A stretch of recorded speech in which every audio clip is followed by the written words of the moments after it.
안녕하세요. 토크닥터 토닥 이수민입니다.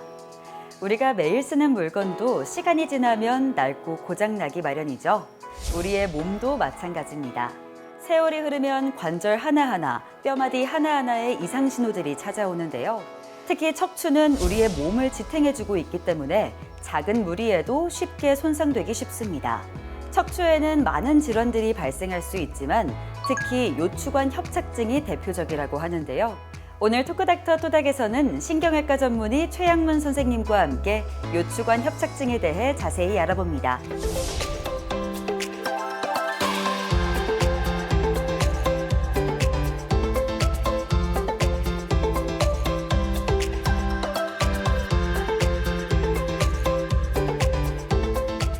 선생님 안녕하세요. 안녕하세요. 네. 오늘은 어르신들의 가장 고질적인 허리 질환이죠. 요추관 협착증에 대해서 얘기 나눠볼 텐데요. 정확히는 어떤 질환인가요? 요추관 협착 자체는 병이 아니에요. 요추가 좁아지는 게 협착이고 뼈 사이에 이제 척추가 있는데 그 사이에 신경이 지나가잖아요. 신경이 지나는 길이 이제 가운데 줄기에 해당되는 중심관이 있고 그 가지들이 이제 옆으로 나가는 구멍이 있는데 그걸 추간공이라고 합니다. 그래서 뼈 사이에 지나가는 신경이 좁아져서 다리에 통증이 있거나 저림 증상이 생기는 걸 요추협착증이라고 합니다. 제가 알기로는 이 요추관 협착증이 대표적인 퇴행성 질환으로 알고 있는데요. 꼭 노화를 가장 큰 원인으로 볼 수 있을까요?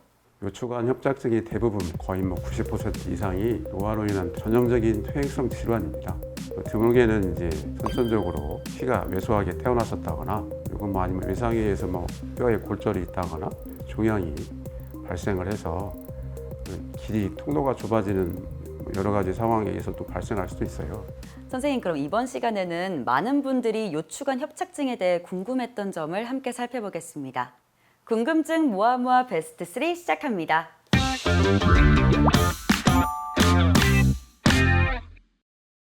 첫 번째 궁금증인데요. 대표적인 증상은 무엇인가요? 이 요추관 협착증이 시작되면 어떤 증상들이 나타나나요? 처음에는 괜찮다가 10분이나 20분 정도 서 있거나 걸으면 다리가 당기기 시작하는 증상이 간헐적 파행인데 신경 독소 같은 거에서 신경이 손상이 될 수도 있고 엉덩이에서부터 다리까지 아니면 발바닥까지 여러 가지 다양한 증상이 오는 게 특징적인 증상이에요. 대부분의 이제 연세 드신 어머님이나 아버님 같은 경우는 처음에는 잘 참아요. 병원에 오시지도 않고 그래서 대부분은 악화가 될 때까지 이제 약물 치료를 자가적으로 하거나 견디거나 하시는데 그러지 마시고 초기에 오시는 게 도움이 되지 않을까 생각이 되네요. 선생님, 그러면 초기에는 이렇게 증상이 좀 미미할 수는 있겠는데 나중에 심해지면 어떻게 되나요? 우선 협착증이 이제 점점 심해져서 중심관이 많이 눌리게 되면 그 중간에 이제 마미총이라는 신경 다발이 있어요. 그게 눌리면 급기야는 대소변 장애도 올 수도 있고 다리 쪽으로 이제 마비가 와서 보행이 제한이 돼서 걸을 수 없는 상태까지 되는 경우가 있습니다. 그러면 말씀해주신 증상들이 이어서 나오는 궁금증이랑 좀 연관이 돼 있는데요. 요추관 협착증과 허리 디스크는 어떻게 구별하나요? 입니다. 살짝 헷갈릴 수도 있을 것 같은데 이거는 어떻게 구별하나요? 협착증 같은 경우는 주로 서 있거나 걸을 때 주로 아픈 거고 디스크 같은 경우는 주로 하루 종일 가만히 있어도 갑자기 통증이 오는 경우고 주로 활동이 많은 40대에 주로 발생을 해서 주로 허리가 많이 아프고 협착증 같은 경우는 오히려 허리는 거의 안 아플 수도 있어요. 다리가 간헐적인 통증이 오는 게 특징적이고 오히려 허리 디스크 같은 경우는 걷다 보면 점점 더 편해지는 경우도 있어요. 좀 상대적으로. 그럼 이어서 세 번째 궁금증입니다. 수술을 꼭 해야 하나요? 많은 분들이 궁금해하실 것 같은데 증상이 있으면 꼭 수술을 해야 할까요? 아프다고 해서 수술은 하지 않고요. 대부분 협착증은 거의 이제 90% 이상이 보존적 치료로 다 좋아지는데 수술이 꼭 필요한 경우는 한 2% 미만 정도 될 건데 다리가 마비가 된다랄지 대소변 장애가 신경 손상으로 발생을 했다랄지 잠을 못 잘 정도의 통증이 3주나 6주 이상 지속이 되면 수술을 생각을 해야 되고 요추 불안정증이 있어서 허리뼈가 어긋나 가지고 협착증이 생긴 경우는 좋아질 가능성이 없기 때문에 수술을 해야 되겠지요. 그래서 이제 수술과 보존적 치료의 이제 절충으로 시술이라는 게 있는데 뭐 약도 먹고 물리치료도 하고 6개월을 했는데 통증이 계속 지속되면 시술이라는 걸 한번 생각을 해봐야 되겠죠. 그 시기가 있어요. 돌아올 수 없는 시기. 그것을 이제 영구적인 장애라고 하는데 마비가 된 상태로 2, 3주가 지나서 수술을 하게 되면 예후도 좋지 않을 뿐더러 완벽하게 회복할 수 없기 때문에 시기를 놓치지 않는 게 중요합니다. 요추관 협착증에 관한 궁금증 많이 해결되셨나요? 지금까지 궁금증 모아 베스트 3였습니다.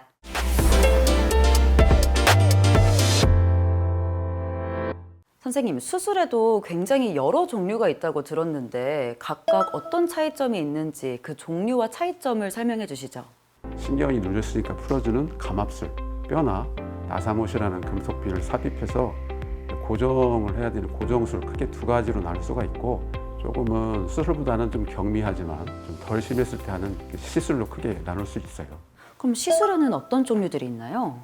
풍선 확장 신경 성형술이나 내시경 시술도 있고 크게는 두 가지 정도 있다고 볼 수 있어요. 풍선이 부착된 이제 카세테를 이용해서 신경이 유착된 부분을 풀어주는, 즉 염증을 풀어주는 시술이 있는데 이거는 좀 몇 가지 단점이 있어요. 염증을 없애는 것이지 협착을 유발하고 있었던 인대나 뼈나 관절을 직접적으로 제거할 수 없었는데 이러한 단점을 이제 보완하기 위해서 실제적으로 인대를 제거하는 추간공 확장 시술이라는 게 있어요. 우리가 축구를 할 때 골을 넣어야 되는데 하프라인에서 차는 거하고 기왕이면 골라인에서 가까운 데서 차는 거하고 뭐가 더 좋을 것 같아요?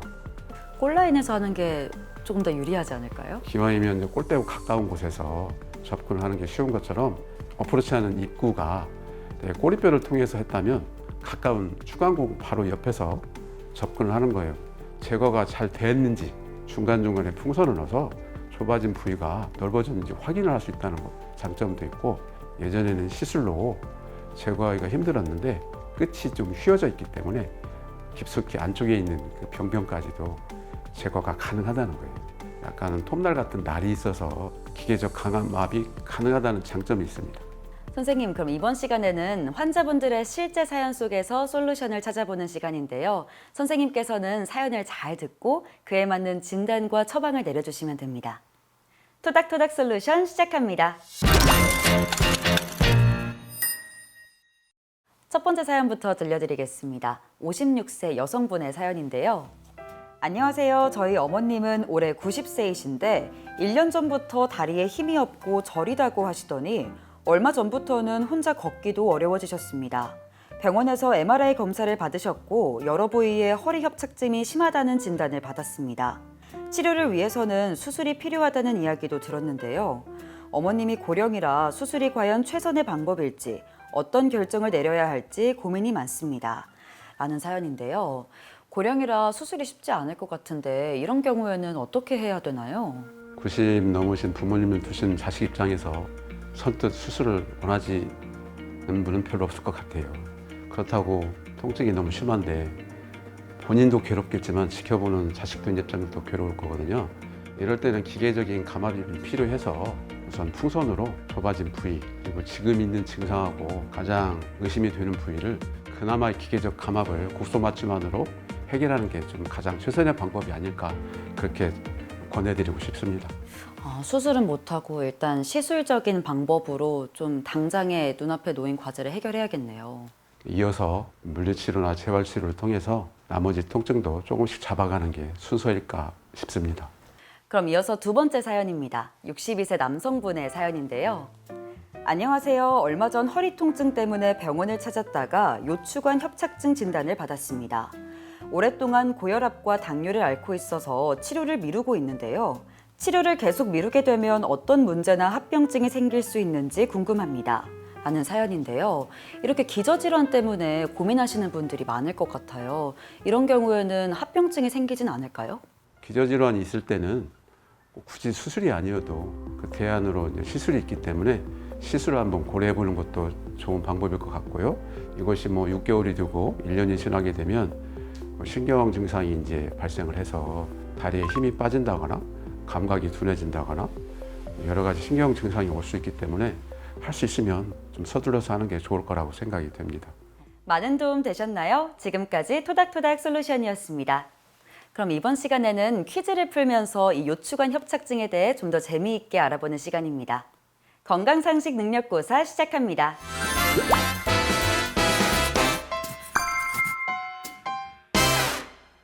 선생님, 첫 번째 문제 바로 주시죠. 첫 번째 문제입니다. 통증이 없으면 치료할 필요가 없다. 그렇다면 O 아니면 X를 선택해 주세요. 통증이 없어도 일단 질환이 발병했을 수는 있으니까 알게 된다면 치료를 받는 게 맞는 것 같거든요. 그래서 저는 X 하겠습니다. 정답은 O인데요. 왜 그러냐면 우리가 60세 이상에 있는 인구 중에서 거의 60, 70% 정도가 MRI를 찍으면 협착이 있는데 증상이 없어요. 협착이라는 건 병이 아니에요. 좁아진 상태만 말할 뿐이지. 그 좁아진 것 때문에 엉덩이도 아프고 다리도 땡기고 쥐가 내리는 거를 이제 협착증이라고 하는 건데 똑같이 협착이 있는데 어떤 사람은 증상이 있고 어떤 사람은 증상이 없는 경우는 왜 그러냐면 염증이 있다는 거예요. 만성적인 염증. 통증을 유발할 수 없는 자극인데도 불구하고 이질통이라고 해서 다리가 화끈거리고 시린 증상까지도 유발이 되는 아주 다양한 증상을 유발할 수 있어요. 그리고 다만 MRI 상으로는 좀 심한데 본인이 증상이 없다고 해서 자세히 문진을 해보면 다리가 저리다거나 사실은 그게 협착증 증상이거든요. 그래서 자기 증상을 놓치는 경우도 있기 때문에 병원에 가셔서 상담을 하는 게 좋지 않을까 생각이 들어요. 그럼 이어서 바로 다음 문제 주시죠. 다음 문제입니다. 나이가 젊다면 안심해도 된다. 그렇다면 O 아니면 X. 정답은 무엇일까요? 제가 이 프로그램을 맡으면서 하나 확실히 깨달은 게 있는데 나이가 아무리 어려도 방심하면 안 되겠더라고요. 그래서 X 하겠습니다. 맞습니다. 정답은 X입니다.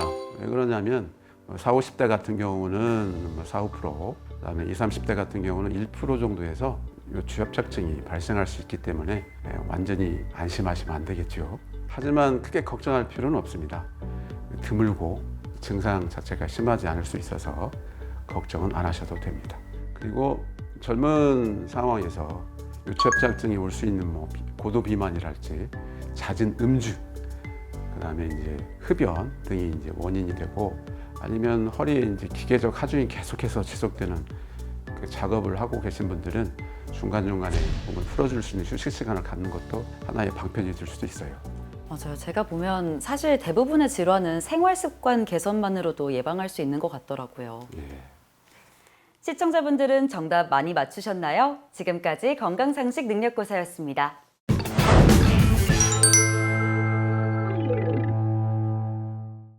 선생님, 오늘 이 요추관 협착증에 대해 여러 도움 말씀 주셨는데요. 마지막으로 시청자분들께 꼭 당부하고 싶은 말씀 있으신가요?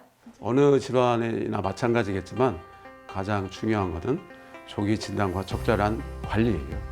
그래서 허리 통증이나 다리에 쥐내림, 마비 증상이 있으면 주저하지 마시고 병원에 들리셔서 정확한 진단과 적절한 치료를 하시는 게 좋을 것 같고요. 초기에는 간단한 보존적 치료만으로도 증상을 완화하고 병의 진행을 막을 수 있는 경우가 많습니다. 그리고 병원에서 수술이 필요하다고 하는 경우에는 혼자 두려워하지 마시고 병원에 두세 군데 더 들려서 교차 상담을 한 뒤에 적절한 수술 방법을 결정하는 게 좋은 방법입니다. 토크닥터 토닥, 오늘은 최양문 선생님과 함께 요추관 협착증에 대해 궁금했던 얘기 나눠봤습니다. 저희는 다음 시간에 더 유익한 의학 정보로 인사드리겠습니다. 시청해주신 여러분 고맙습니다.